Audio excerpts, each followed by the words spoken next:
ओम शांति। 31 अगस्त 2023 के ईश्वरीय महावाक्य। पहले एक नजर मुरली के मुख्य पॉइंट पर। बाबा ने कहा, कलकत्ते में बड़ का बहुत बड़ा झाड़ है, उनका थूर सारा निकल गया है, सिर्फ झाड़ खड़ा है, फाउंडेशन है नहीं। वंडर है ना। बाप समझाते हैं, इस झाड़ का भी फाउंडेशन है नहीं। देवी देवता धर्म प्राय लोप हो गया है, बाकी सारा झाड़ खड़ा है। कितने मठपंथ है, यह है बेहद का झाड़। शिव बाबा का बर्थडे हीरे जैसा है, क्योंकि शिव बाबा ही कौड़ी से हीरे जैसा बनाते हैं, स्वर्ग बनाते हैं। और फिर बाबा ने कहा, भक्त माला ज्ञान माला भी है। ज्ञान माला का नाम है रुद्रमाला। एक ही बाप सर्व का सद्गति दाता है। वहाँ एक न हो तो भारत कुछ काम का नहीं है। सबसे जास्ती पतित और सबसे जास्ती पावन भारत ही बनता है। भारत ही सबसे बड़ा तीर्थ स्थान है। तुम्हारी अवस्था ऐसी होनी चाहिए जो कुछ भी दुख न हो। बेहद के बाप को याद करते रहना है। इतनी अडोल अवस्था होनी चाहिए जैसे अंगद को रावण हिला नहीं सका। माया के कितने भी तूफान लगे, डोंट केयर, घबराना नहीं है, फंक नहीं होना है, पुरुषार्थ करके अवस्था को जमाना है। तुम हो रूहानी जिस्मानी डबल सोशल वर्कर। और फिर लास्ट में बाबा ने कहा, श्री कृष्ण सुंदर था, अभी शाम है, कितने बारी शाम और सुंदर बना होगा। कंसपुरी ही कृष्णपुरी बन जाती है, कृष्णपुरी फिर कंसपुरी बन जाती है। बच्चों को मुरली अच्छी तरह 5-6 बार पढ़ना व सुनना चाहिए, तभी बुद्धि में बैठेगी और खुशी का पारा चढ़ेगा। पहले खिलाने वाले को खिलाकर फिर खाना है। शिव बाबा के यज्ञ से खाते हैं तो पहले उनको भोग लगाना पड़े। और अब सुनते हैं महावाक्यों को विस्तार से। मुरली का सार। मीठे बच्चे अपनी स्थिति साक्षी तथा हर्षित रखने के लिए स्मृति रहे कि हर आत्मा का अपना अपना पार्ट है, बनी बनाई बन रही। प्रश्न है, तुम बच्चे किसी एक पुरुषार्थ द्वारा अपनी अवस्था जमा सकते हो? उत्तर है, माया के तूफानों को डोंट केयर करो और बाप जो श्रीमत देते हैं उसे कभी भी डोंट केयर न करो। इससे तुम्हारी अवस्था अचल अडोल हो जाएगी, स्थिति सदा साक्षी और हर्षित रहेगी। तुम्हारी अवस्था ऐसी होनी चाहिए जो कभी भी रोना न आए। अम्मा मरे तो भी हलवा खाना। गीत है, तुम ही हो माता पिता, तुम ही हो बंधु सखा, तुम ही हो साथी, तुम ही सहारे, कोई न अपना सिवा तुम्हारे। ओम शांति। बच्चों ने गीत सुना। अक्सर करके भक्ति मार्ग वाले मंदिरों में जाते हैं, चाहे शिव के, चाहे लक्ष्मी नारायण के, चाहे राधे कृष्ण के या अन्य देवी देवताओं के मंदिरों में जाएंगे। सबके आगे यही महिमा करेंगे, त्वमेव माताश्च पिता। फिर कहते हैं, त्वमेव विद्या द्रविणम। माना तुम मात पिता भी हो, पढ़ाने वाले भी हो। वास्तव में लक्ष्मी नारायण व राम सीता को त्वमेव माताश्च पिता नहीं कहेंगे, क्योंकि उन्हों को तो अपने ही बच्चे होंगे। वह ऐसी महिमा नहीं गाएंगे। वास्तव में महिमा एक शिव की है। वह महिमा गाते हैं देव देव महादेव। माना तुम ब्रह्मा विष्णु शंकर से भी ऊंच हो। भक्ति मार्ग में तो कोई अर्थ समझ न सके। अब बाप कहते हैं, तुमने भक्ति बहुत की है, अब तुम मेरे से समझो और इस पर गौर करो कि सच क्या है झूठ क्या है। तुम बच्चे अब समझते हो बाप के बारे में और देवताओं के बारे में। जो भी महिमा करते हैं वह सारी रॉन्ग है।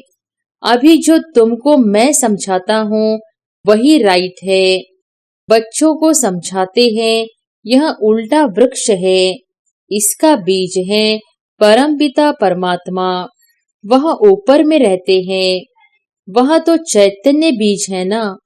तुम ठहरे बच्चे। कई कहते हैं कि सब बीज आदि में ही आत्मा है, लेकिन वह तो जड़ है ना। बाप को कहा ही जाता है मनुष्य सृष्टि का चैतन्य बीज रूप। अब मनुष्य गाते हैं ओ गॉड फादर। अच्छा, झाड़ को तुम चैतन्य ज्ञान सागर नहीं कहेंगे। मनुष्य में यह ज्ञान है कि यह बीज है। बीज में जरूर झाड़ का ज्ञान होना चाहिए, परंतु जड़ होने के कारण बता नहीं सकते। मनुष्य तो समझ जाते हैं कि बीज नीचे है, उनसे झाड़ निकला हुआ है। कल्प वृक्ष और बनेन ट्री की भेंट करते हैं, वह जड़ है, यह चैतन्य है।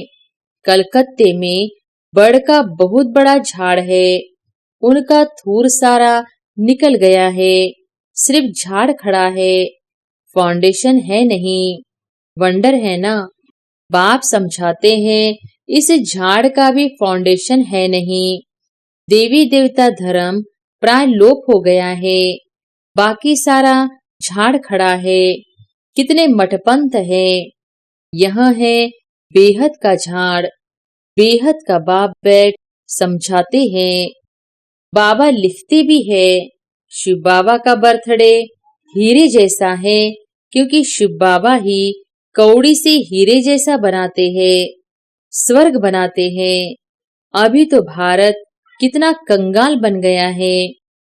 मनुष्य हम सो हम कहते हैं, परंतु समझते तो कुछ नहीं। हम आत्मा सो परमात्मा, परमात्मा सो आत्मा, यह ढिंडोरा सन्यासियों ने पिटवाया है।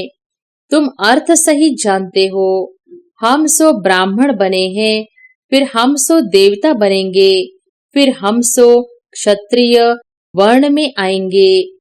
आत्मा कहती है हम इन वर्णों में जाएंगे। हम शूद्र थे, अभी हम ब्राह्मण कुल में आए हैं। परमपिता परमात्मा ही सबको रचने वाला है। ब्रह्मा विष्णु शंकर देवताओं को भी रचने वाला वह है। अभी बाप बैठ बच्चों को समझाते हैं। तुम कहते हो त्वमेव माताश्च पिता, तो माता भी यह बरोबर है। बाप बैठ बच्चों को बहलाते हैं। भक्ति मार्ग में मीरा भक्तिन थी, वह है भक्त माला। ज्ञान माला भी है, ज्ञान माला भी है। ज्ञान माला का नाम है रुद्र माला। रावण माला नहीं कहेंगे, रावण की भक्ति तो नहीं करते। राम माला है। भला अभी रावण राज्य है, परंतु रावण की माला नहीं होती, भक्त माला होती है। असुरों की माला तो नहीं होती। भक्त शिरोमणि में एक तो मीरा है, उनको श्री कृष्ण का साक्षात्कार होता था। लोक लाज सारी खोई थी। सेकंड नंबर में शिरोमणि भक्त कौन है? नारद। हाँ, उनका गायन है, दृष्टांत दिया जाता है। वहां तो सब बातें बैठ बनाई है, रियल नहीं है। बाप कहते हैं कि मेल फीमेल सब सीताएं हैं, सब रावण की शोक वाटिका में है। लंका की बात नहीं, भारत की ही बात है। एक ही बाप सर्व का सद्गति दाता है। वह एक न हो तो भारत कुछ काम का नहीं है। सबसे जास्ती पतित और सबसे जास्ती पावन भारत ही बनता है। भारत ही सबसे बड़ा तीर्थ स्थान है। भला अपने अपने पैगंबरों के तीर्थों पर जाते हैं, परंतु सबका सद्गति दाता एक बाप है। भारत ही अविनाशी खंड है। बाप कहते हैं, मैं यहाँ आकर भारत को जीवन मुक्ति देता हूँ, बाकी सबको मुक्ति देता हूँ। सबका सद्गति दाता मैं हूँ। सचखंड स्थापन करने वाला बाप एक ही है। सचखंड में राज्य करने के लिए बच्चों को लायक बनाते हैं, खुद राज्य नहीं करते। बाप बैठ समझाते हैं, मैं कलप कलप आता हूँ भारत को सद्गति देने, बाकी सबको गति में वापस ले जाता हूँ। हर एक मनुष्य मात्र की जो आत्मा है, हर एक में अविनाशी पाठ भरा हुआ है। इसको कहा जाता है बनी बनाई बन रही। समझो, किसका बाप मर गया, उसने जाकर दूसरा जन्म लिया। अब रोने से क्या होगा, साक्षी होकर देखना है। यह ड्रामा है, इसमें रोने की दरकार नहीं है। गृहस्थ व्यवहार में तो रहना है। अम्मा मरे तो भी हलवा खाओ, बीवी मरे तो भी हलवा खाओ। यह उन्हों के लिए है जो गृहस्थ व्यवहार में रहते हैं। तुम्हारी अवस्था ऐसी होनी चाहिए जो कुछ भी दुख न हो। बेहद के बाप को याद करते रहना है। इतनी अडोल अवस्था होनी चाहिए जैसे अंगद को रावण हिला नहीं सका। माया है बड़ी जबरदस्त। तुम स्टेरियम रहते हो। माया के कितने भी तूफान लगे, डोंट केयर, घबराना नहीं है, फंक नहीं होना है। पुरुषार्थ करके अवस्था को जमाना है। बातें तो बहुत अच्छी समझाते हैं, तुम समझते हो हम पार्वतियां हैं। शिव बाबा अमर कथा सुनाते हैं। अमर लोक में है आदि मध्य अंत सुख। इस मृत्यु लोक में तो आदि मध्य अंत दुख ही दुख है। त्योहार आदि सब इस समय के हैं।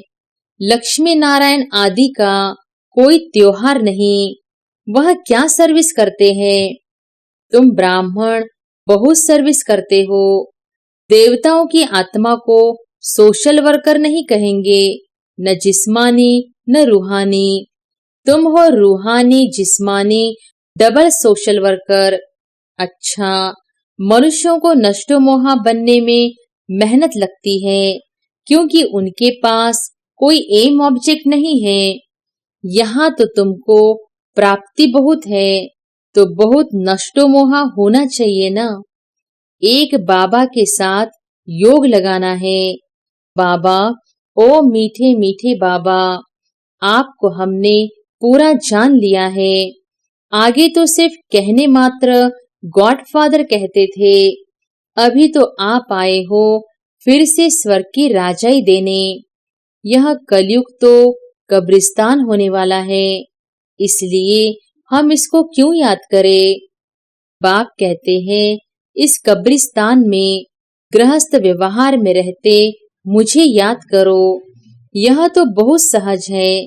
जैसे भक्ति मार्ग में मनुष्य श्री कृष्ण की पूजा करते रहते हैं, बुद्धि धंधे दोरी में भागती रहती है। मन का घोड़ा कहाँ न कहाँ भागता रहेगा, तवाई के मुहाफिक।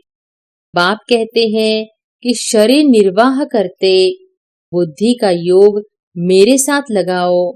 मेरी याद से तुम्हें बहुत प्राप्ति होगी, और सबसे तो अल्पकाल की प्राप्ति होती है। कितनी नौधा भक्ति की। अच्छा, फिर क्या हुआ, साक्षात्कार किया, बस ना। मुक्ति जीवन मुक्ति तो नहीं मिली। अब बाप कहते हैं कि तुम 21 जन्मों के लिए विश्व के मालिक बनते हो।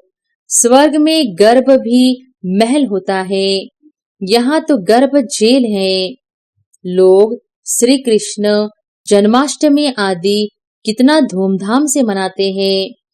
तुम्हें सिर्फ मनाना नहीं है, लेकिन सबको समझाना है कि श्री कृष्ण का जन्म कब हुआ। श्री कृष्ण अभी कहाँ है, तुम जानते हो। अभी हम कृष्णपुरी का मालिक बनने के लिए पढ़ रहे हैं। बाप के पास बैठे हैं, बाप को हाथ जोड़े जाते हैं क्या? टीचर पढ़ाते हैं तो क्या उनको हाथ जोड़ना होता है? महिमा करनी होती है? टीचर से तो पढ़ना है। बच्चे बाप को घड़ी घड़ी हाथ जोड़ते हैं क्या? इस समय तो तुम घर में हो, तुमको भाषना आती है, यह बाप भी है, पतित पावन भी है। इस समय 5 विकारों का ग्रहण लगने के कारण तुम बिल्कुल ही काले बन गए हो। 5 विकारों ने काला कर दिया है। सतयुग में तुम गोरे सुंदर थे, अभी शाम हो। श्री कृष्ण सुंदर था, अभी शाम है। कितनी बारी शाम और सुंदर बना होगा। कंसपुरी ही कृष्णपुरी बन जाती है, कृष्णपुरी फिर कंसपुरी बन जाती है। तुम आत्माएं ही तो ब्रह्मांड की रहने वाली हो। ब्रह्म तत्व कहा जाता है। अहम ब्रह्म कहना भी भ्रम है। तुम ब्रह्मांड के मालिक हो, तुम्हारा सिंहासन ब्रह्मांड है। बाप कहते हैं मैं तो ब्रह्मांड का मालिक हूँ। तुम आत्माएं भी कहती हो हमारा देश वास्तव में ब्रह्मांड है, वहां तुम्हारी आत्माएं पवित्र है। तुम ब्रह्मांड के मालिक हो तो फिर विश्व के भी मालिक हो। मैं तो सिर्फ ब्रह्मांड का ही मालिक हूँ। मुझे इस पुराने तन में आना पड़ता है जिसने पूरे 84 जन्म लिए हैं। बच्चों को मुरली अच्छी तरह 5-6 बार पढ़ना व सुनना चाहिए, तभी बुद्धि में बैठेगी और खुशी का पारा चढ़ेगा। माया घड़ी घड़ी याद भुला देती है। इसमें कोई हट आदि करने की बात नहीं। फुर्सत मिली, अच्छा बाबा को याद करना है। कछुए मिसल सबसे अच्छा है। अमृत वेले का टाइम, उसका असर सारे दिन रहेगा। यह भी बच्चों को समझाया गया है कि पहले खिलाने वाले को खिलाकर फिर खाना है। शिव बाबा के यज्ञ से खाते हैं तो पहले उनको भोग लगाना पड़े। यह सब सूक्ष्म वतन में साक्षात्कार होते हैं, ड्रामा में नूंद है। तुमको भोग लगाना है शिव बाबा को, वह तो निराकार है। गाया भी जाता है देवताओं के लिए उनको ब्रह्मा भोजन की आश थी, क्योंकि तुम ब्रह्मा भोजन खाकर ब्राह्मण से देवता बनते हो। सूक्ष्म वतन में देवताएं आते हैं, महफिल लगती है। यह सब खेल पाल है।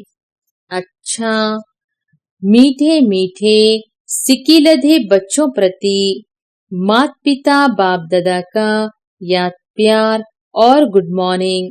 रूहानी बाप की रूहानी बच्चों को नमस्ते। धारणा के लिए मुख्य सार, पहली पॉइंट, बुद्धि में पूरी एम ऑब्जेक्ट रख नष्टो मोहा बनना है। इस कब्रिस्तान को भूल बाप को याद करना है। रूहानी जिस्मानी सेवा करनी है। दूसरी पॉइंट, खिलाने वाले को खिलाकर फिर खाना है। अमृत वेले का समय अच्छा है, इसलिए उस समय उठकर बाप को याद करना है। मुरली 5-6 बार सुननी व पढ़नी जरूर है। वरदान है, अलौकिक स्वरूप की स्मृति द्वारा अलौकिक कर्म करने वाले सदा समर्थ आत्मा भव।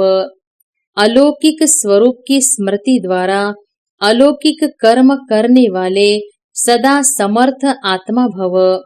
ब्राह्मण जीवन अर्थात अलौकिक हीरे तुल्य अमूल्य जीवन। इस अलौकिक जीवन की स्मृति से व अलौकिक स्वरूप में स्थित रहने से साधारण चलन, साधारण कर्म नहीं हो सकता। जो भी कर्म करेंगे वह अलौकिक ही होगा, क्योंकि जैसी स्मृति होती है वैसी स्थिति होती है। स्मृति में रहे एक बाप, दूसरा न कोई, तो बाप की स्मृति सदा समर्थ बना देगी। इसलिए हर कर्म भी श्रेष्ठ अलौकिक होगा। स्लोगन है, स्व उन्नति का यथार्थ चश्मा पहन लो तो सबकी विशेषताएं ही दिखाई देंगी। स्व उन्नति का यथार्थ चश्मा पहन लो तो सबकी विशेषताएं ही दिखाई देंगी। अच्छा, ओम शांति।